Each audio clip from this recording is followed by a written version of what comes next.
दोस्तों, आज मैं आपको सेब के पौधे की कलम कैसे की जाती है ये करना मैं आपको आज बताऊंगा। तो आप कलम जो है वो इस प्रकार के सेब के पौधे की लें जिसमें फल आते हों और वो पौधा जो है वो अत्यधिक फल देने वाला हो और क्वालिटी वाला हो। जैसे ये जो सेब का पौधा है ये गर्म प्रदेश में उगने वाला पौधा है। तो गर्म प्रदेश में उगने वाले पौधे की ही आप गर्म प्रदेश में उगने वाले अन्य जो पौधे हैं उन्हीं के ऊपर जो है वो कलम करें। हाँ दोस्तों, ये जो पौधा है एक तो ये भी है कि ये बीमारी रहित होना चाहिए। तो ये जो कलम है ये हमारी जो है वो बहुत बढ़िया है। तो हम जो है वो यहाँ से इसको जो है वो काटेंगे और ये जो इसकी आँख है ये बाहर को जो अगले साल से यहाँ से जो है वो शूट छोड़ेगी।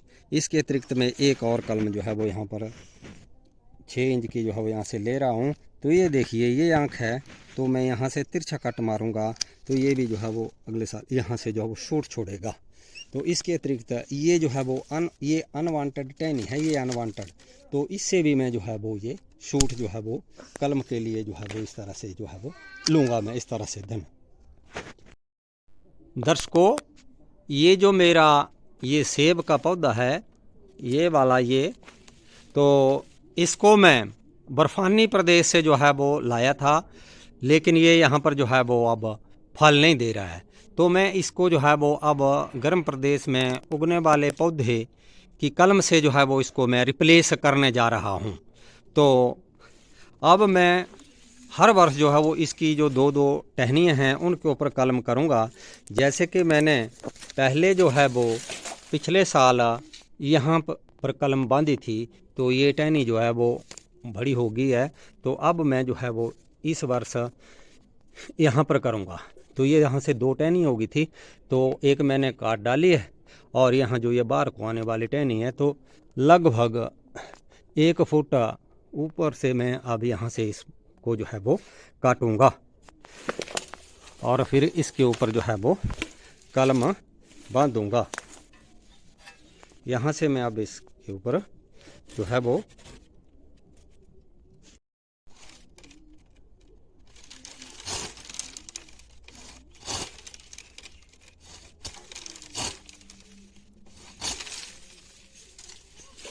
अब यहाँ पर मैं इस टहनी को लंबत जो है वो कट लगाऊंगा इस तरह से इस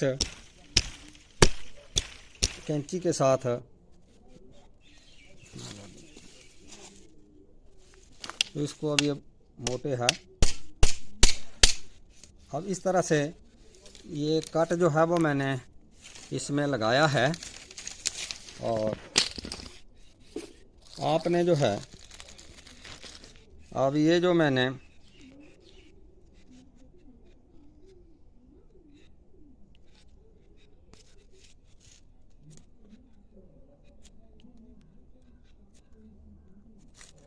इसमें ये वी शेप जो है वो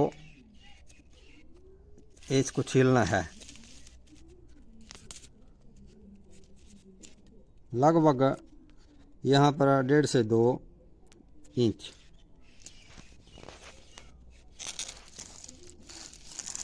अब मेरे पास इसको थोड़ा तेज़ धारदार बनाने के लिए इसमें मैं ब्लेड यूज़ कर रहा हूँ।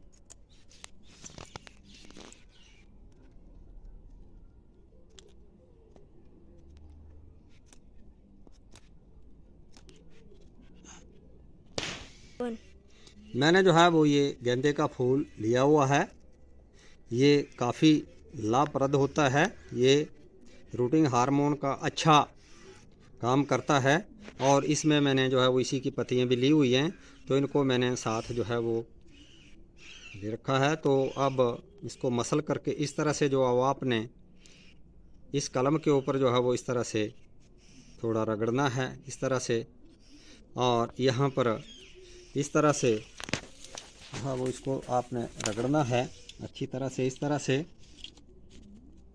तरह से ये रूटिंग हार्मोन का अच्छा काम करता है।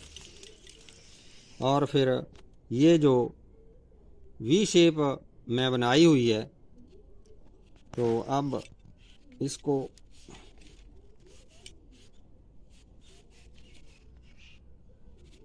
ये आपने ध्यान रखना है कि ये कट जो है वो नॉर्थ साउथ की तरफ को कट लगाना है, और ये जो कलम है ये नॉर्थ की तरफ को रखनी है। और ये जो इसमें जो है थोड़ी सी कली निकली हुई है, ये चाहे बंद भी हो जाएगी जब हम यहाँ लगाएंगे, लेकिन ये इस तरह से ये बाहर की तरफ को रखनी है। यहाँ से ये तुरंत जो है वो हील करेगी। ये जैसे हम इसको यहाँ पर लगाएंगे तो ये जो चमड़ियाँ जो हैं ये आपस में सारी जो है वो आर पार मिलनी चाहिए। इसकी चमड़ी इसकी, और ये जो बीच के इस कलम की चमड़ी है ये आपस में जो है मिलनी चाहिए इस तरह से। और हम फिर इस हमने जो ये पॉलीथीन का ये टुकड़ा जो है वो लिया हुआ है, या आप बिजली वाली दूसरी टेप भी ले सकते हैं। तो इस तरह से आपने यहाँ नीचे से जहाँ तक ये दरार पड़ी हुई है उसके नीचे से शुरू करना है, और थोड़ा दबा करके इस तरह से कस देना है इसको। यहाँ पर ये जो दो फांके हैं, यहाँ पर जो ये दरार है, तो इस यहाँ से आप कसते रहना है आपने इस तरह से, और ये इस तरह से, और इस तरह से जो है वो यहाँ ऊपर से आकर के ये जो है वो आपने इसको जो है वो लपेटा मार देना है, और इस तरह से ऊपर को लेना है, और ऐसे इस तरह से नीचे को आपने ऐसे इसको कस देना है, ताकि बाहर की हवा अंदर, और अंदर जो इसमें हीट बनी हुई है और वो बाहर ना आ सके। तो इस तरह से, या कोई वर्षा की भी जो बूंद है वो भी यहाँ से कोई ना जा सके, या वातावरण में जो नमी होती है, मतलब बाहर में जो ओस की छोटी छोटी बूंदें कतरे होते हैं वो भी अंदर चले जाते हैं, तो वो भी ना जाने पाए। तो इस तरह से जो आपने ये कलम बांधनी है।